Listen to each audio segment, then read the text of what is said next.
ఓ సంగమా, మీరు నన్ను నడుచుకుంటే చాలు, యేసు ప్రభువు చూసినట్టే అన్నాడు.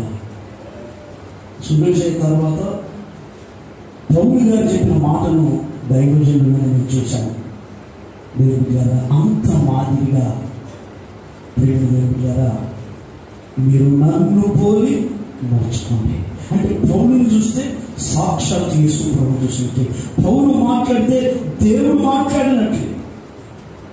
మీరు యేసు ప్రభు దగ్గరికి వెళ్ళాలన్నా, యేసు ప్రభు మాటలు వినాలన్నా నన్ను పోలి నడుచుకుంటే మీరు యేసు ప్రభుని పోలి నడుచుకున్నట్టే. నేను క్రీస్తును పోలి నడుచుకొని ఉన్న ప్రకారం మీరు నన్ను పోలి నడుచుకోండి. ప్రతి క్రైస్తవ సంఘానికి ఒక పునాదిగా సిద్ధాంతాన్ని వేశాడండి పౌలు గారు. క్రీస్తును సంపాదించుకున్నది మీకు ఏం మిగిలింది అంటే, ఇదిగో ఆయన పూర్వీకులకు నేను మారిపోయాను. ఆయన పూర్వీకులకు మారిపోయాడు పౌలు.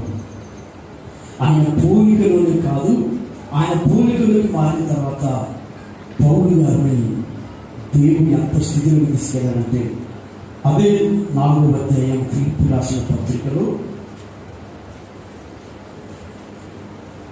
11వ వచనంలో ఏ స్థితిలోనైనా ప్రభుత్వం ఉండడం కూడా నేర్చుకున్నాడట పౌలు. నాకు కొలువ కలిగినందున నేను ఇలాగూ చెప్పుటలేదు, నేను ఏ స్థితిలో ఉన్నానో ఆ స్థితిలో సంతృప్తి కలిగి ఉంటాను. నేను ఏ స్థితిలో ఉన్నానో ఆ స్థితిలో సంతృప్తి కలిగి ఉండడం నేర్చుకుని ఉన్నాను. నేను నేర్చుకుని ఉన్నాను.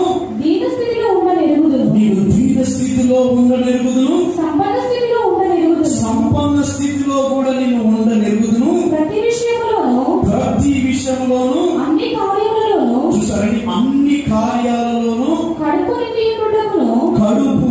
ఉండుటకును, ఆకలి కొని ఉండుటకును,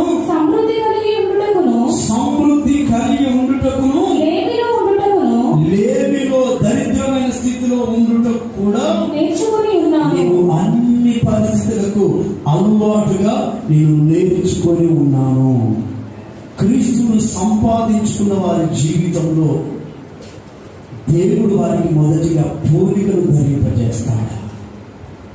ఆ తర్వాత నీ లైఫ్లో అన్ని పరిస్థితులకు నువ్వు అడ్జస్ట్ అయిపోతున్నట్లుగా నీ మనసుకు దేవుడు నడిపిస్తాడు. పౌలుగా ఏ స్థితికైనా నేను అడ్జస్ట్ అయిపోతాను, నేర్చుకొని ఉన్నాను.